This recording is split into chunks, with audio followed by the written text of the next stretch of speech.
What's good, everybody? Back once again, and we have the matchup. I don't know if it's the one that everybody's been waiting for, but it's here nonetheless.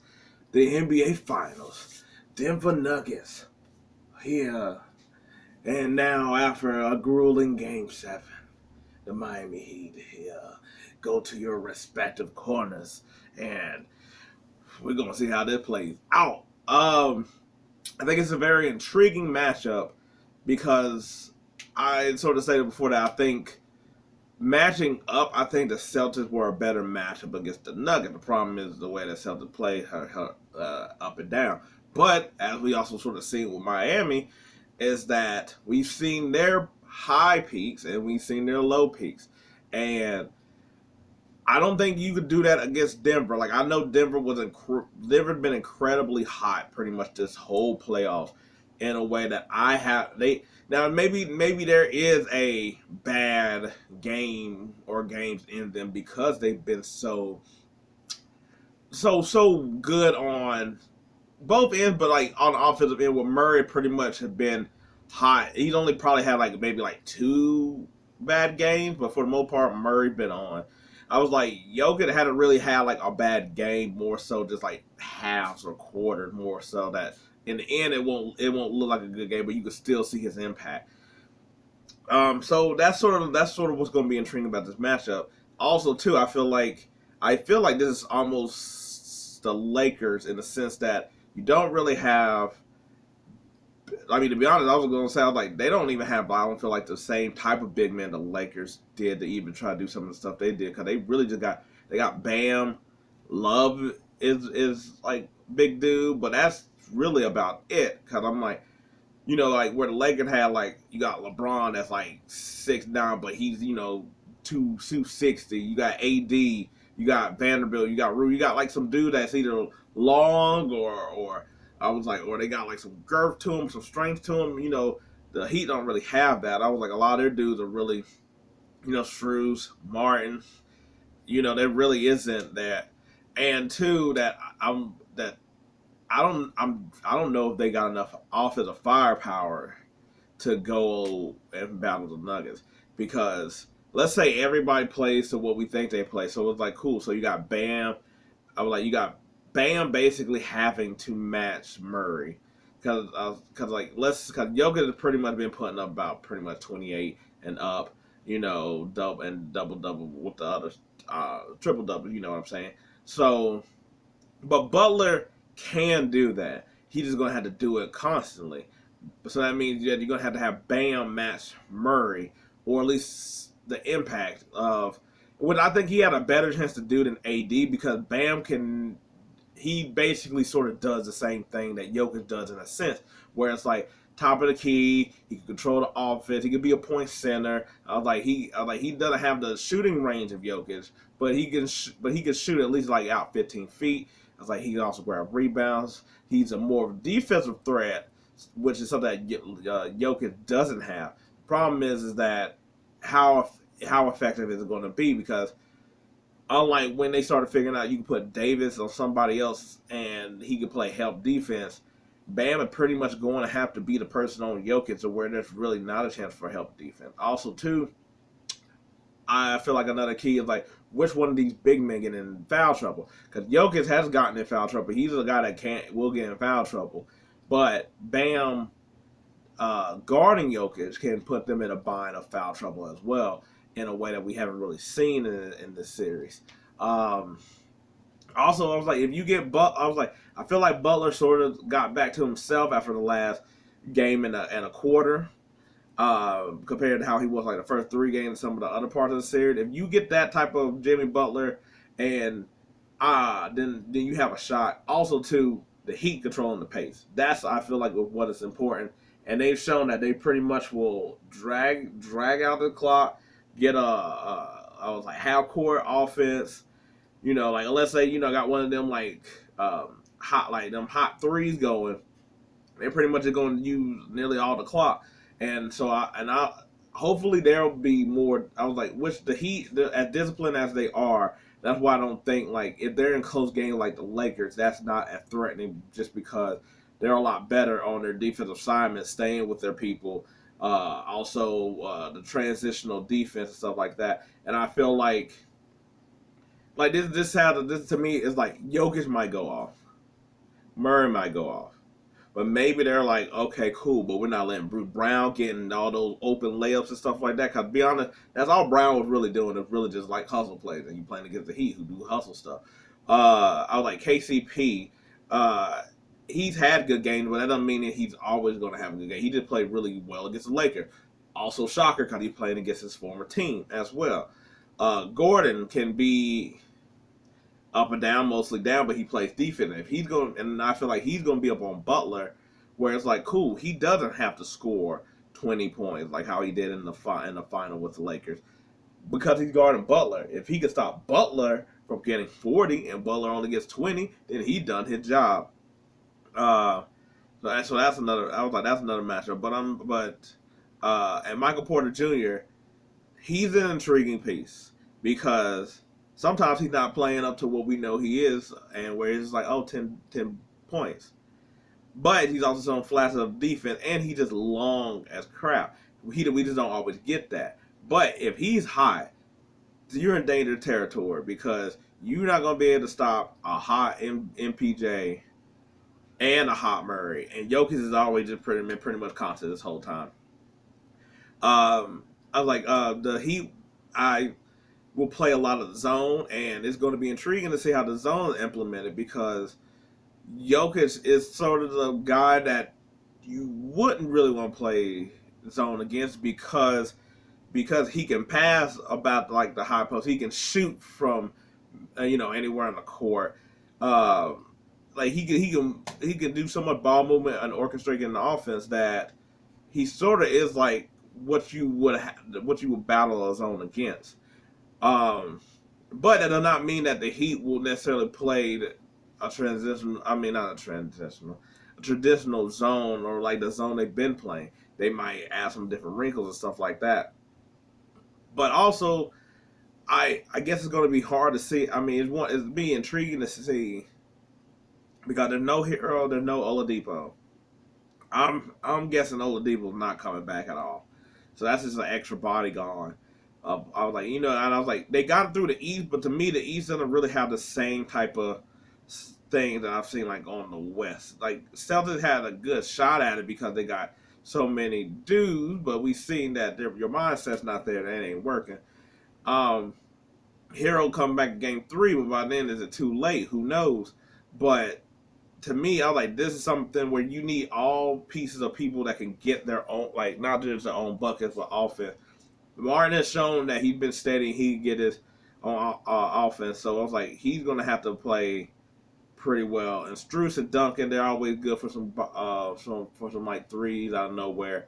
But to me, it feels like you're going to have to get something out of Kyle Lowry and Kevin Love. Even if it's going to have to be the two of them combined, you're going to have to get something for them. I was like, Highsmith came and played him pretty well. So because the one thing you're not going to be able to get the Heat on is basically, and I feel like maybe the Celtics doing what they did maybe got them back to themselves of the hustle and the intensity and the defense and being so disciplined on like the high IQ plays and stuff like that. While granted, Denver can do that too, and Denver is also a team that does a lot of these things well.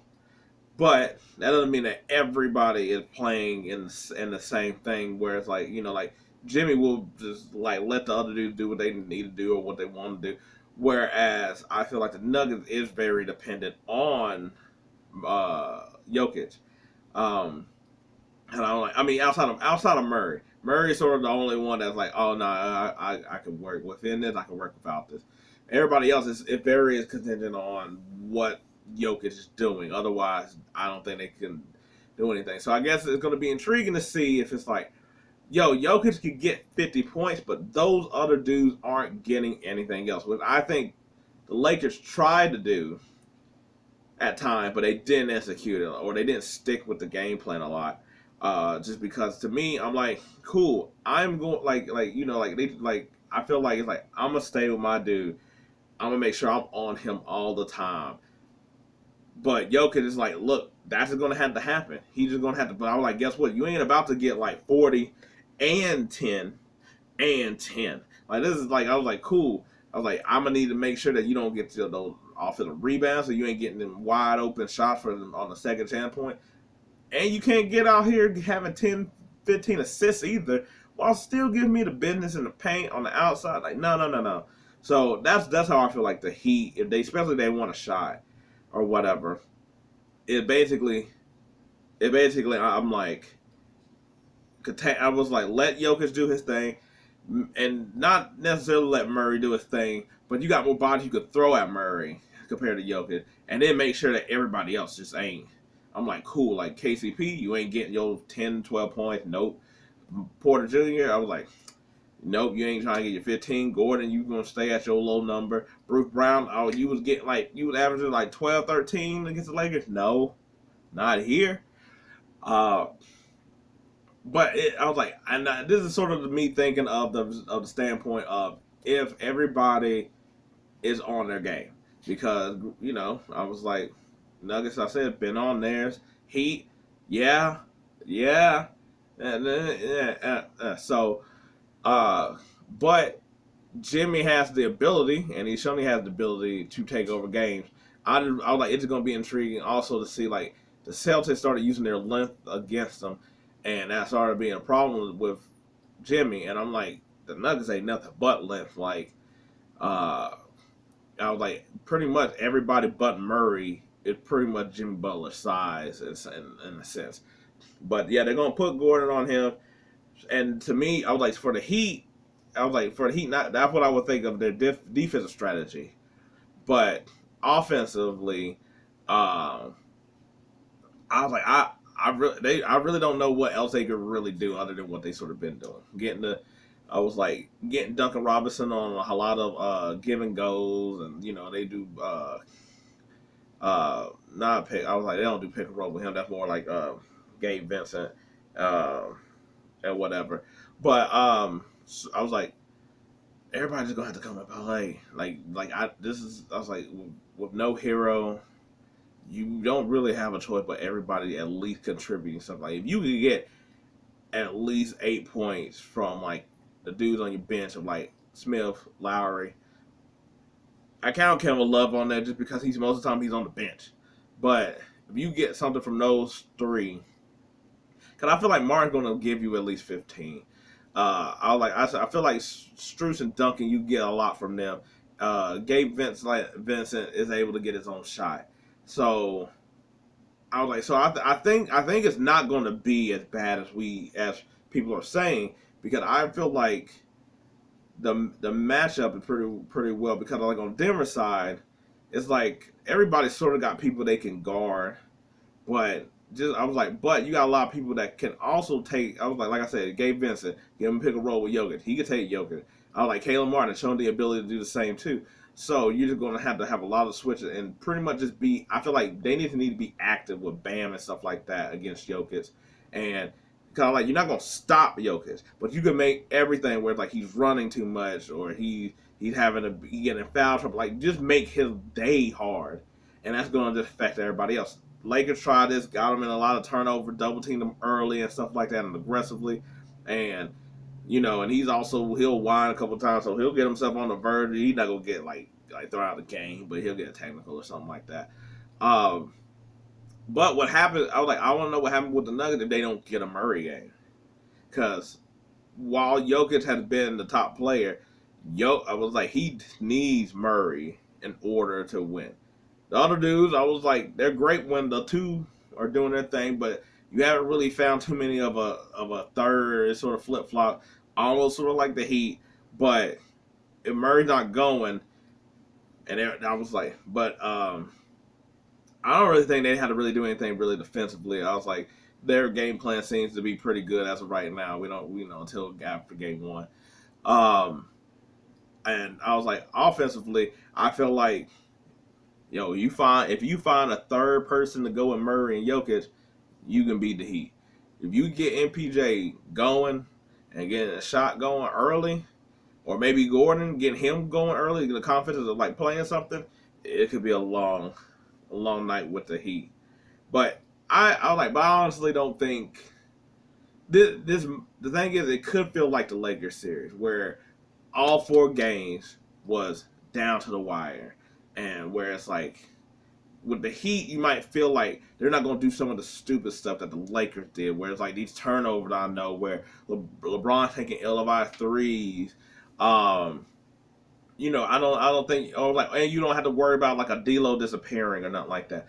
So that's why, like, if they can have it close like the Lakers, they have a better shot of winning with how the Heat play. It's just isn't going to be that close. I personally don't think it's a far away game. I feel like this is another one where it's like you see the Celtics on paper and you see the Heat and you like the Celtics should win, but they don't. And I was like, because Caleb Martin has shown that he's willing to be aggressive. With the Heat, it's just that their shots falling. That's what I'm saying. I was like, I can go and be like, Caleb Martin showing this. Duncan Robinson has even shown he can go to the paint and do. I was like, no.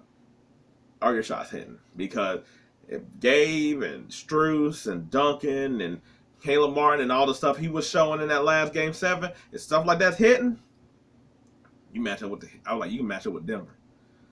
Cause I was like, people are like within the, and everybody within the same side, even though Denver got more length.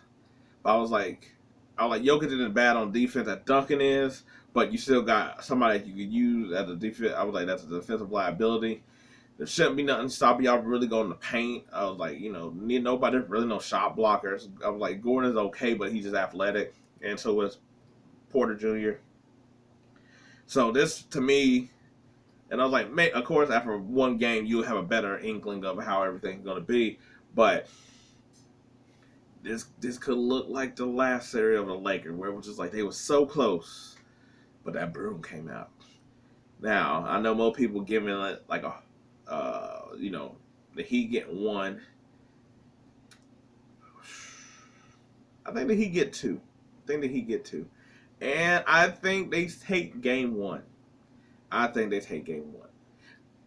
Now, I also think, too, that if they take game 1, I think that will tell a lot more about the series. Than if they play hard like the Lakers, it was like, that's close. Because I feel like if I was like, they're close, I don't know about the Heat. I think they have to steal this. I think they have to steal one of these 2 games at Denver. If they do that, they got a shot to win. If it's both 2-0 going back to, good thing you in Miami, baby, because we all ready to go. Anyway, I hope everyone enjoys the game. I feel like it'll be a good one. If you like my preview or my thoughts on how things might go down, which I know it could be as simple as make your shots. But that's what the Heat gonna have to do against the Nuggets, because they're pretty much really supreme. I was like, but they got different coaches, and Malone is not a bad coach. Not saying that, but I don't think he has really the same crazy amount of adjustment that Spo has to do, and thus I was like, Spo could come up with some concoction a lot more than Malone is like, my dude's gonna figure it out type of thing. But anyway. If you enjoyed this video, thanks. I appreciate it. If not, hey, maybe next time. But until then, peace. I'm out.